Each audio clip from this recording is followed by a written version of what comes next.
Nii, tule mu kallis sõber. Kus sa viid mind? Lähme ühikusse peamajast, otse näed siin viib. Mul on hea sõber Meelis, kujutada pulli vana. Kasvas üles SOS Lastekülas. Omandas mitu kõrgharidust, praegu on Viru haigla juhatuse esimees. Tõsiselt? Ja otsustas, et tuleb veel õppima inimressursse.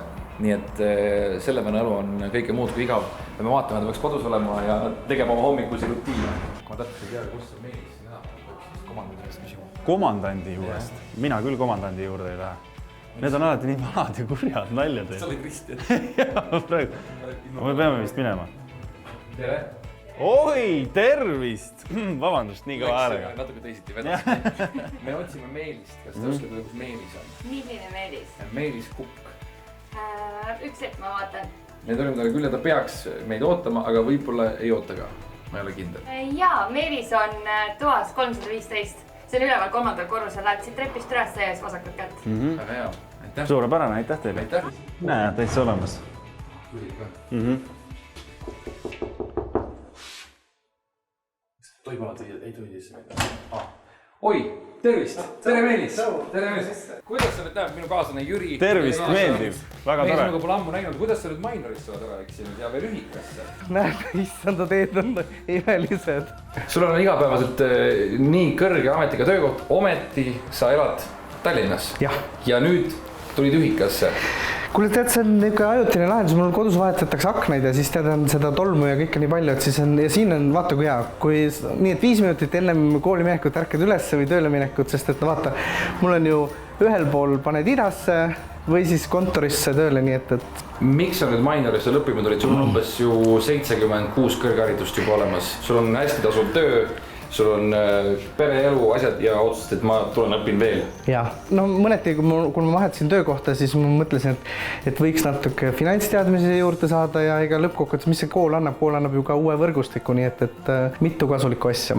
Ja olgem ausad, et koolist saadud teadmistega ma teenin selle raha nagunii tagasi. Aga mis elu siin muidu ühikas elatakse? Muidu ju ikka mäletame, peod, möllud. No mis sa arvad, et tänapäeval teisiti on?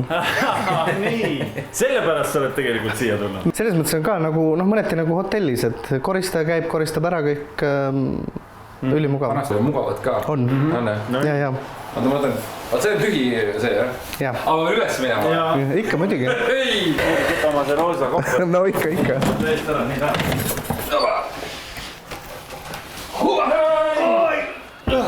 Noh.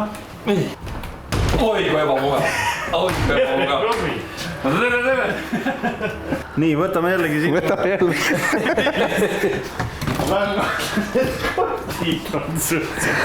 Nii. No mine alla nüüd, vaata, kuidas Ma näengi kohe. Ma lihtsalt ütlen, et oot, Robi, ma lihtsalt tahan tänada seda sisearhitekti, kes on selle toa kujundanud. Alustad sellest, et siin kahpi ei saa kuni selleni, et siia on pandud see narikoodi. Redeneb teisel pool. Päriselt? No muidugi sa muidu kukud ju välja voodist.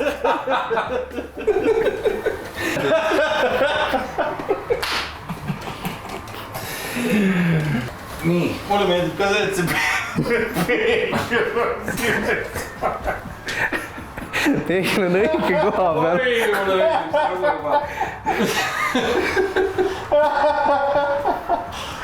Oi, mulle see on selline tunne nagu keegi kirvega ustma. Meelis, palju sa maksad selle lõbu eest? Vist oli 250. 250 eurot kuus? Ja selle eest sa saad hea mõnusa sooja koha? Ja wifi on olemas, all saab pesu pesta, samamoodi on olemas kööginurk, saab süüa teha, nii et... Vaatame statistikat, järjest rohkem inimesed hakkavad, järjest vanemas eas kooli minema. No vaata, sellega on nii, et vaata, et kui sa oled noorena, siis sa õpid nagu sellepärast justkui nagu peab, on ju, vanemate või kellegi teise pärast, aga vanemas eas on ilmselt see, et ise tahad midagi uut ja ega siis, kui sa mõtled, et ka mis see ülikool siis on, et loomulikult annab sulle nagu laiapõhjalise mingisuguse teadmise, aga jällegi uued inimesed, uued võrgustikud. No Meelis, me tegelikult tulime põhjusega, et me tulime hommikust rutiini vaatama. Äkki siis väike hommikujooks, võimlemine ja siis äkki peale seda siis hommikusöök.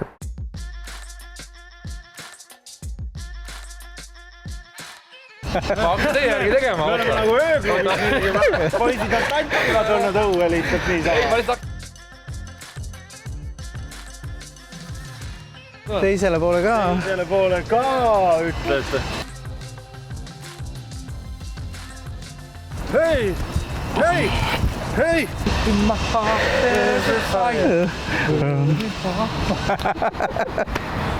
see saade käib meil, jah? Nii, korras. Nii, väga hea. Tulge Mainori. Nii, vanakooli hommikusöök. Poiss on juba laua taga istut võtnud. Siis mul on tõesti siuke ühike tunne natukene. Jah, mul on kõige Aga sa oled olnud ühikas, või? Vabandust, aga ei ole. Nii, juba läks.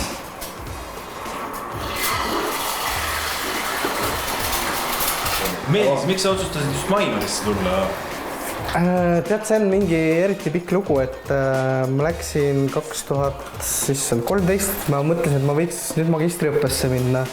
Ja siis ma isegi mõtlesin selle Mainori peale, aga ma kuidagi mõtlesin, et see on mingi selline, tead, et tuled ostad endale kõrghariduse siit. Ja läksin hoopis Tallinna Ülikooli ja lõpetasin seal eripedagoogika. Ja 2015, kui ma vahetasin töökohta, siis ma mõtlesin, et ma ikkagi peaks uuesti kooli minema, et vaadata finantsalast teadmist juurde ja vaatasin TTÜ-d, aga kuidagi see mõte juba, et sa lähed peale tööpäeva kella 5-8 kooli, siis see tundus nagu selline ulme. Ja vaatasin, mõtlesin, et vaatan Mainorisse. Tulin vestlusele ja sain sisse ja siis ma olen ülirahul ja hästi praktiline, et õppejõud on ka ise nagu siis päriselus praktikud, et mitte ainult teoreetikud. Sa oled SOS Lastekülast ju ühes sirgunud. Nii on. Seal aastaid tegutsenud, juhendanud, aidanud. Kui palju sa nendele noortele või lastele siis kooli tähtsusest räägid, et tänapäeval ei ole niimoodi, et lõpetad põhihariduse ära ja uksed on valla, et tegelikult peab ikka ju pärast keskkooli ka midagi tegema. Jaa, absoluutselt ja see ongi see, et noortekodus ka, et meil peamiselt noored läksid kutsekoolidesse, et ikkagi see, et saada see kutse kätte, et mingisugune haridus. Ja muidugi noore inimese jaoks, mis on ka see oluline, et mida rohkem ta on koolisüsteemis, seda paremini ta areneb ja tegelikult see loob nagu paremad eeldused ja võimalused siis paremaks toimutulekuks iseseisvus elus. Kerged kõrbekad on juba õhus. On. See on ikkagi ülikooli muna, see ei ole mingi fine dining. Siin tuleb võtta ja süüa seda, mida antakse. Ja lootuses, et nüüd sa lähed ülikooli, et siis sa oled kohe tark või et siis tegelikult see nii ju ei ole, et kõik sõltub ju eelkõige sinust endast.